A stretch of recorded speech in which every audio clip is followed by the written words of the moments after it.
తొలగించాలని దాని తర్వాత ఢిల్లీ పెద్దలకు జగన్ ఈ కండిషన్ కూడా పెట్టారని చెప్పి కూడా చెప్పుకొచ్చారు. అలాగే షర్మిలను తొలగించే ప్రయత్నాలు కూడా ఆల్రెడీ జరుగుతున్నాయని చెప్పి రామ్ గోపాల్ రెడ్డి సంచలన వ్యాఖ్యలు చేసినట్టు మనకు తెలుస్తుంది. సో ఒక్కసారి అసలు ఆయన ఏం మాట్లాడారు అనేది ఆయన మాటల్లోనే ఒక్కసారి వినే ప్రయత్నం చేద్దాం. బొత్స సత్యనారాయణ ద్వారా బొత్స సత్యనారాయణను మీడియేటర్గా పెట్టుకొని ఢిల్లీలో ఉన్న కాంగ్రెస్ పార్టీ పెద్దలతో మంతనాలు జరుపుతుండడం విషయం వాస్తవమా కాదా అని జగన్మోహన్ రెడ్డి సూటిగా అడుగుతా ఉన్నా. తాడేపల్లిలో మాట్లాడితే అటో ఇటో ఆ నోట ఈ నోట పడి తెలిసి బీజేపీ పెద్దలకి ఏమైనా తెలుస్తుందేమో ఒక భయంతో యలహంక ఇంటికి బెంగళూరులోని యలహంకకి పిలిపించుకొని బొత్స సత్యనారాయణను ప్రతి వారానికి 1-2 రోజులు బొత్స గారు బెంగళూరు యలహంక ప్యాలెస్కి పోతున్నాడు. ఎందుకు పోతున్నాడు? బెంగళూరు నుంచి ఆయన అట్నే డైరెక్ట్ ఢిల్లీకి వెళ్ళిపోయి ఏమీ తెలియనట్టు బొత్స సత్యనారాయణ గారు కాంగ్రెస్ పెద్దలతో మాట్లాడుతూ ఉన్నాడు. అదేవిధంగా కర్ణాటక ఉప ముఖ్యమంత్రి డీకే శివకుమార్ను మధ్యవర్తిగా పెట్టుకొని గతంలో జరిగింది గతం కథగా అందరం కలిసి పనిచేద్దాం, రాహుల్ గాంధీ గారిని ప్రధానమంత్రిని చేయాలనేది మా తండ్రి గారి చివరి కోరిక. ఆ కోరికకు గతంలో కొన్ని పొరపాట్లు జరిగిన మాట వాస్తవమే. అలా కాకుండా ఈసారి మీతో కలిసి పనిచేస్తానని చెప్పి పెట్టిన ప్రతిపాదన నిజమా కాదా? ఇంకో కండిషన్ బొత్స గారి ద్వారా కేంద్ర పెద్దలకు చెప్పింది ఏమంటే, కాంగ్రెస్ పార్టీ ప్రస్తుత అధ్యక్షురాలుగా ఉన్న షర్మిలను అధ్యక్ష పదవిరాలుగా తీసేసి కొత్త అధ్యక్షుని కానీ అధ్యక్షురాలు కానీ నియమించాలనే ప్రతిపాదన పెట్టింది నిజమా కాదా? ఈ మధ్యకాలంలో మనం అన్ని వార్తలు చూస్తున్నాం. షర్మిల గారిని తొలగించి కొత్త పీసీసీకి కొత్త నాయకత్వాన్ని ఇస్తున్నారని చెప్పి ఈ ఒప్పందంలో భాగంగానే జగన్మోహన్ రెడ్డి పెట్టిన కండిషన్లో భాగంగానే షర్మిల గారిని తొలగించాలనే ప్రయత్నాలు జరుగుతూ ఉన్నాయి. అంతేకాకుండా స్థానిక సంస్థల ఎన్నికల తరువాత కాంగ్రెస్ పార్టీతో కలిసి పనిచేయాలనే ఒక సూత్రప్రాయమైన ప్రతిపాదనకు కూడా బొత్స ద్వారా కేంద్ర కాంగ్రెస్ పెద్దలకు చెప్పిన విషయం వాస్తవమా కాదా? మీరు మాట్లాడుతూ మీరు కాంగ్రెస్ పార్టీతో సంధికి దిగుతూ వారితో పొత్తు పెట్టుకోవాలి, లోపాయకారి పొత్తుతో ఇప్పుడే ప్రారంభించి భవిష్యత్తులో పూర్తిస్థాయి పొత్తు పెట్టుకోవాలనే ఒక ఆలోచనతో మీరు ఉండి ఈ విషయం బయటికి పక్కడం జరిగింది. ఈ విషయం ఆ నోట ఈ నోట పడి బెంగళూరులో జరుగుతున్న ఈ గూడుపుటాని బీజేపీ పెద్దలకు తెలియడంతో ఉన్నట్టుండి ఫ్లేట్ ఫిరాయించి చంద్రబాబు నాయుడు గారు, రేవంత్ రెడ్డి, రాహుల్ గాంధీ గారు అని చెప్పి ఉల్టా ప్రచారం చేయడం జరుగుతోంది. ఇవన్నీ కూడా ఈ రాష్ట్ర ప్రజలు గమనించాలని చెప్పి విజ్ఞప్తి చేస్తా ఉన్నా. త్వరలోనే జగన్మోహన్ రెడ్డి గారు రాహుల్ గాంధీ గారితో 100% కలబోతున్నాడనే విశ్వసనీయమైన సమాచారం మా దగ్గర ఉంది. బొత్స ద్వారా సంధి యత్నాలు జరుగుతున్నాయో లేదో జగన్మోహన్ రెడ్డి గారు స్పష్టం చేయాలని చెప్పి విజ్ఞప్తి చేస్తా ఉన్నా. అంతేకాకుండా పులివెందులు కానీ ఒంటిమిట్ట కానీ స్వేచ్ఛాయుత వాతావరణంలో ఎన్నికలు జరిగినాయి. మీకు ఏదైనా కూడా అభ్యంతరాలుంటే ఎన్నికల సంఘానికి ఫిర్యాదు చేసుకోవచ్చు.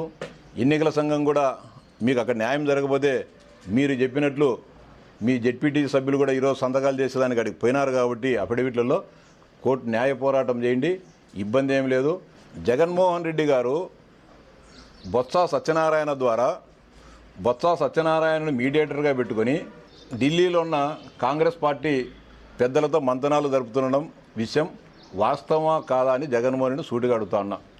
తాడేపల్లిలో మాట్లాడితే అటో ఇటో ఆ నోట ఈ నోట పడి తెలిసి బీజేపీ పెద్దలకి ఏమైనా తెలుస్తుందేమో ఒక భయంతో యలహంక ఇంటికి బెంగళూరులోని యలహంకకి పిలిపించుకొని బొత్స సత్యనారాయణను ప్రతి వారానికి 1-2 రోజులు బొత్స గారు బెంగళూరు యలహంక ప్యాలెస్కి పోతున్నాడు. ఎందుకు పోతున్నాడు? బెంగళూరు నుంచి ఆయన అట్నే డైరెక్ట్ ఢిల్లీకి వెళ్ళిపోయి ఏమీ తెలియనట్టు బొత్స సత్యనారాయణ గారు కాంగ్రెస్ పెద్దలతో మాట్లాడుతూ ఉన్నాడు. అదేవిధంగా కర్ణాటక ఉప ముఖ్యమంత్రి డీకే శివకుమార్ను మధ్యవర్తిగా పెట్టుకొని గతంలో జరిగింది గతం కథగా అందరం కలిసి పనిచేద్దాం, రాహుల్ గాంధీ గారిని ప్రధానమంత్రిని చేయాలనేది మా తండ్రి గారి చివరి కోరిక. ఆ కోరికకు గతంలో కొన్ని పొరపాట్లు జరిగిన మాట వాస్తవమే. అలా కాకుండా ఈసారి మీతో కలిసి పనిచేస్తానని చెప్పి పెట్టిన ప్రతిపాదన నిజమా కాదా?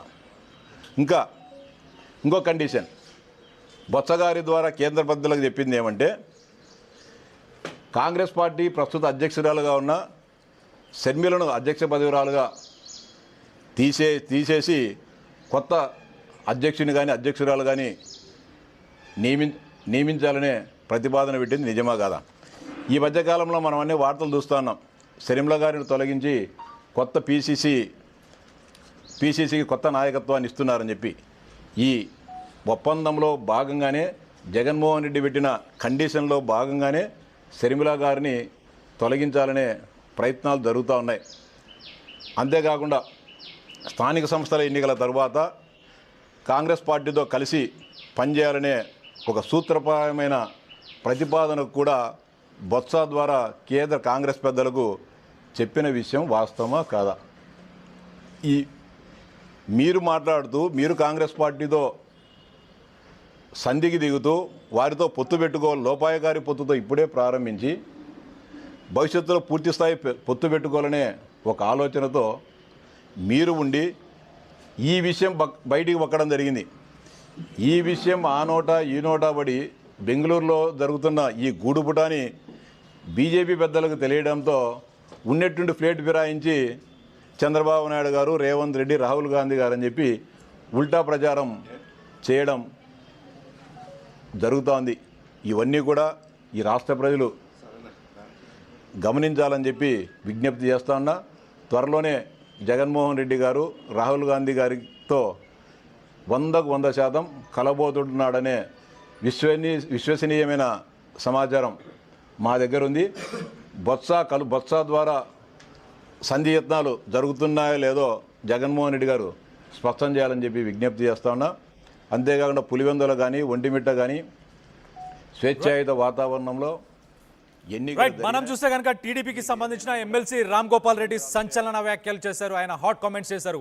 బెంగళూరులో గూడుగుటాని జరుగుతుంది, వారానికి 1-2 రోజులు బొత్స యలహంకకి వెళ్తున్నారు, బెంగళూరులోని ప్యాలెస్కి వెళ్తున్నారు, ప్యాలెస్ నుంచి డైరెక్ట్ ఢిల్లీకి వెళ్ళి ఢిల్లీలో కాంగ్రెస్ పెద్దలతో మంతనాలు జరుపుతున్నారని ఆయన చెప్పుకొచ్చారు. దీనిపై జగన్ స్పందించాలి, స్పష్టత ఇవ్వాలని ఆయన చెప్పుకొచ్చారు. దీనికి సంబంధించి మరిన్ని వివరాలు మా ప్రతినిధి కృష్ణమోహన్ ఉన్నారు.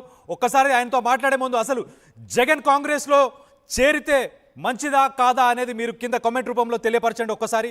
అండ్ మా ఏపీ ఇన్పుట్ ఎడిటర్ కృష్ణమోహన్తో మాట్లాడి మరిన్ని వివరాలు తెలుసుకునే ప్రయత్నం చేద్దాం. కృష్ణమోహన్, చెప్పండి, బెంగళూరులో నిజంగానే గూడుగుటాని జరుగుతుందా? అసలు ఇలాంటి సంచలన కామెంట్స్ని మనం ఎలా చూడాలి, ఏం చూడాలి? సత్య, బేసిక్ గా జరుగుతున్న ఈ వ్యవహారం ఏదైతే ఉందో, అంటే ఈ రోజు ఉదయం నుంచి కూడా జగన్మోహన్ రెడ్డి చేసిన వ్యాఖ్యలు ఏవైతే ఉన్నాయో క్లియర్ గా ఏపీలో జరుగుతున్న ఈ ఓటర్ల లిస్టు అక్రమాల మీద రాహుల్ గాంధీ మాట్లాడడం లేదు. రాహుల్ గాంధీ ఆల్మోస్ట్ చంద్రబాబుతో టచ్ లో ఉన్నారు. రేవంత్ రెడ్డి ద్వారా ఈ టచ్ జరుగుతోంది, వీళ్ళు ఇప్పుడు రెగ్యులర్ గా టచ్ లో ఉన్నారని చెప్పి వ్యాఖ్యానించిన నేపథ్యంలో పులివెందులలో ఉన్న MLC TDP MLC Ram Gopal Reddy దాని మీద